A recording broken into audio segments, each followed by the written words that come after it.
Değerli bahis severler, Kazandıran İddia Yorumları kanalında yeni yılın ilk videosuyla Çağlar'la birlikte karşınızdayız. Bugün Major Ligler açısından kısıtlı olan bir bültenden, 2 Ocak Pazartesi bülteninden bizim için öne çıkan maçları analiz edecek ve tercihlerimizi paylaşacağız sizlerle. Öncesinde herkesin yeni yılını tekrar kutluyoruz. Sağlık, mutluluk ve huzur diliyoruz. Hepimiz için bol kazançlı bir sene olsun. Maçlara geçmeden iddiada kazanmaya daha yakın olmak için kanalımıza abone olun, içerikleri beğenin, bildirimleri açmayı sakın unutmayın dostlar. Ve tahminlerinizi de yorumlarda paylaşın diyoruz. Böylece uzun saatler çalışarak oluşturduğumuz videomuzu destekleyerek bu emeğin karşılığını ücretsiz olun verin diyor ve maçlara geçiyoruz.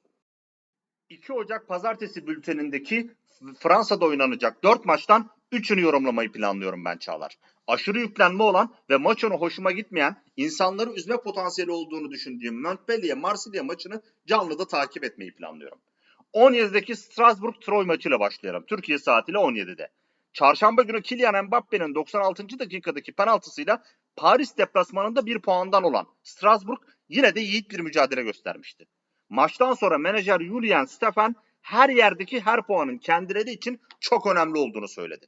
Çağlar, Lig 1'de 6 maçtır kazanamayan ve 20 takımlı ligde 19. sırada bulunan 11 puanlı Strasbourg, Fransa'da bu sezon evinde Lig 1 maçı kazanamayan tek takım konumunda. Oynadığı 8 iç saha maçında 5 beraberlik 3 mağlubiyet aldılar.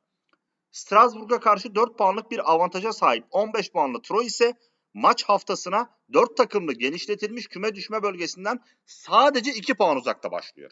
Tabii Troyes da rakibinden farksız değil ve ligde 8 maçtır kazanamıyor. Yani Çağlar bir nevi al birini vur ötekine iki takımın maçı.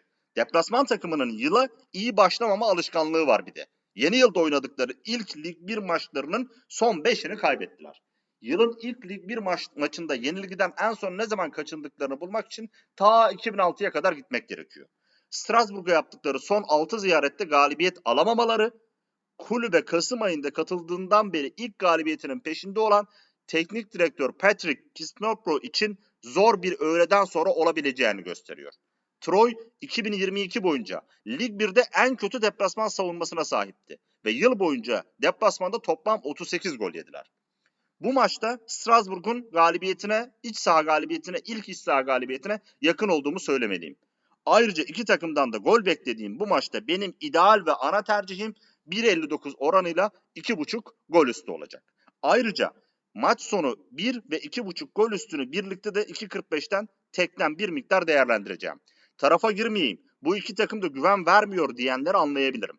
Bu durumda 1.52 oranıyla karşılıklı gol var da alınabilir. Pazartesi Türkiye saatiyle 19'daki Lille-Reims maçına geçiyoruz. Son 7 Lig 1 maçında 5 galibiyet alan Portekizli Paulo Fonseca'nın takımının ilk 5'e girme çabası sağlam bir şekilde devam ediyor. Çağlar, çarşamba akşamı deplasmanda Clermont'u rahat ve net bir şekilde 2-0 ile geçen Lille, ara sonrası taraftarıyla bu maç ile buluşuyor. Evinde oynadığı 8 lig maçında 15 gol atıp 15 gol yiyen Lille, 10 golü 2 büyük takımdan, Monaco'dan ve Paris Saint-Germain'den yemişti. Reims ise hafta içinde güçlü Rennes'i evinde 3-1 ile geçti ve gövde gösterisi yaptı. 30 yaşındaki İngiliz asıllı Belçikalı teknik direktör William Steele'in takımın başına geçmesiyle tam anlamıyla şaha kalkan ve ligde 8 maçtır kaybetmeyen takım bu süreçte 5 kez berabere kaldı. Arsenal'den kiralık İngiliz Florin Balogun'un performansı çok üst düzeyde ve Lig 1'in ilk 16 maçlık sürecinde 10 gol atarak takımı Reims'e çok önemli katkı sundu. Çağlar, iyi giden iki takımın maçında ben takımların temkinli başlayacaklarını düşünüyorum ve kısır bir maç bekliyorum. Beraberliğin ağır bastığını düşündüğüm maçta 1-1'lik skor kimseyi üzmez gibi geliyor. Benim ideal ve ana tercihim 1.83 oranıyla 2.5 gol altı olacak. Hatta bununla paralel ev 1.5 gol altı da düşünülebilir. Oranımız ise bu durumda 1.90 olur. Bir süreliğine Türkiye saatiyle 20.30'daki Brentford-Liverpool maçı için İngiltere'ye geçelim. Geçtiğimiz hafta önce Boxing Day'de Tottenham ile 2 berabere kalan, ardından Cuma akşamı West Ham deplasmanında 2-0'lık galibiyet alan ve böylece arka arkaya 5 Premier Lig maçında yenilmeyerek kendileri adına rekor kıran Brentford'da teknik direktör Thomas Frank'in kısa süre önce yönetim tarafından ödüllendirilerek sözleşmesinin uzatılmasına şaşırmamak gerek. Çağlar, Cuma günkü galibiyetle birlikte arılar arda arda 4. Premier Lig maçında 2 gol attılar. Ancak bu maçta golcü Aynı zamanda adı bahis dedikodularına karışan ve maçın son anlarında dizinden sakatlanan Ivan Toney'i kaybettiler. Ve muhtemelen Toney Liverpool karşısında olmayacak. Brentford'da David Raya bu sezon 75 kurtarışla diğer tüm Premier Lig kalecilerinden daha fazla kurtarış yaptı. Ve bu maçta oynadığı 90 maçta 5.99 şut ortalamasıyla ligin en yüksek seviyesinde olan dengesiz ama etkili Liverpool forveti Darwin Nunez ile karşı karşıya gelecek. Deplasman için güneye yolculuk yaparak başkent Londra'ya gelecek olan Liverpool tarafına bakacak olursak, iyi olamıyorsan şanslı ol sözü geçtiğimiz cuma gecesi Leicester City Anfield'da Wood Fares'in kendi kalesine attığı oldukça tesadüfi 2 golle 2-1 yenen ve bunu yaparken de geriden gelen Liverpool için kesinlikle geçerli olan bir sözdür. Ancak bu durum son 4 Premier Lig maçını kazanan teknik direktör Jurgen Klopp için sorun değil. Zira lige kötü giren takım kazanarak üst sıralara çıkmaya devam ediyor. Bununla birlikte Ocak ayları Alman teknik adamın çalıştırdığı dönemde Liverpool'un en az galibiyet yüzdesi aldığı ay ve bu ayda oynadığı 49 maçın sadece 23'ünü kazanabildi Liverpool ve 14 maçı kaybettiler. Bu da en çok kaybettikleri ayın Ocak ayı olmasına sebep oldu. Liverpool Londra'da oynadığı son 26 Premier Lig deplasman maçının her birinde gol attı Çağlar. Tahmin kısmına geçecek olursak ben Liverpool'a çok güvenmiyorum ve bu maçta Liverpool'un kazanamayacağını düşünüyorum. Ancak yine de çıkıştaki Liverpool'u karşıma da almak istemiyorum. Dolayısıyla maça dair ideal ve ana tercihim 1.49 oranıyla karşılıklı gol var olacak. Oranı yükseltmek için 1.68 oranıyla 2.5 gol üstü ve karşılıklı gol varı beraber de düşündüm. Ancak kadroları bekleyeceğim.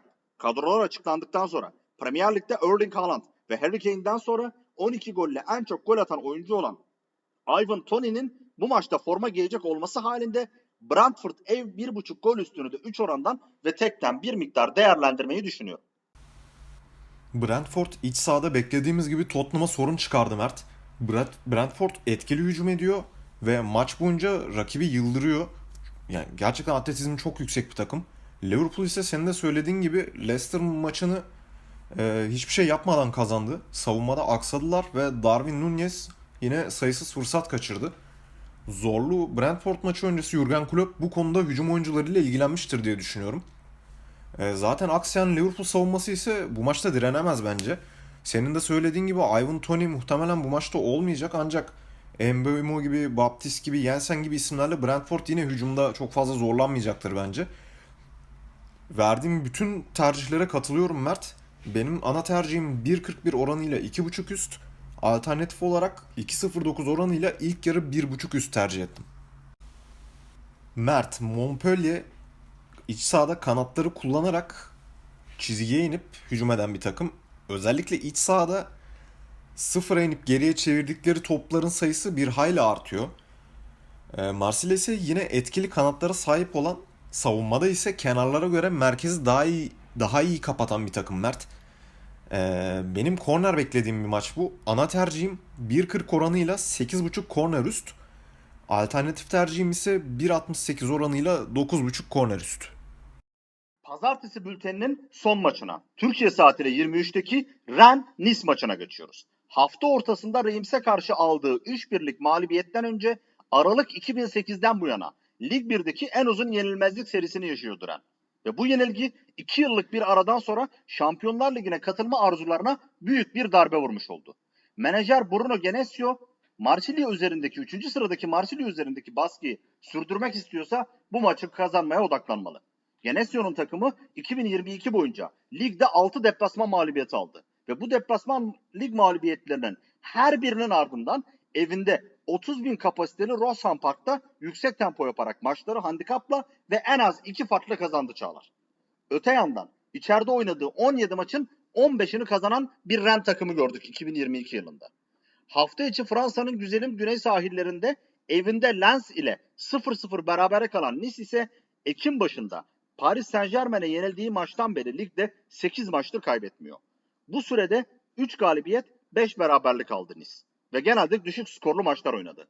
Çağlar 16 haftası geçen Lig 1'de attığı 15 gol ile ligin en az gol atan 3 takımından biri. Eagles lakaplı Kartal yavruları. İki takımın son yıllarda aralarında oynadıkları maçlarda ev sahipleri takımların kazanmakta çok zorlandığını görüyoruz. Lucien Favre'nin takımı Nice 2015'ten beri Yani son 7 deplasman maçında Rennes yenilmedi. Ve burada oynadığı son 3 deplasman maçını 2-1'lik skorla kazandı. Benim 2 Ocak pazartesiye dair en güvendiğim maç bu maç Çağlar.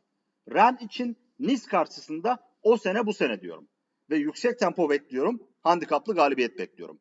İdeal tercihim ise 1.63 oranıyla 2.5 gol üstü olacak. Kendimce yüklü girmeyi planladığım bir maç. Alternatif olarak 2.44 oranıyla maç sonu 1'i ve 2.5 gol üstünü birlikte düşünüyorum. Ve tekten de değerlendirdim. 2.66 oranıyla 3.5 gol üstünü de sistem kuponumda vermeyi planlıyorum. Çerezlik olarak 12.40 oranıyla 3-1 maç skoru oynamayı da planlıyorum. Öte yandan 2.5 gol üstü ve karşılıklı gol varı da 1.84 oranıyla fena bir oran olarak görmüyor ve alınabilecek bir tercih gibi düşünüyorum. 2 Ocak pazartesi bülteninden seçtiğimiz ve ağırlıklı olarak Fransa Lig 1 maçlarını yorumladığımız videomuzdan şimdilik bu kadar. İçeriği beğendiyseniz abone olmayı, videolara like atmayı ve bildirimlerinizi açmayı unutmayalım sevgili dostlar. Ki birlikte kazanma şansımız olsun. Kazandıran iddia yorumları kanalıyla kazanmaya ve kazandırmaya devam. Görüşmek üzere.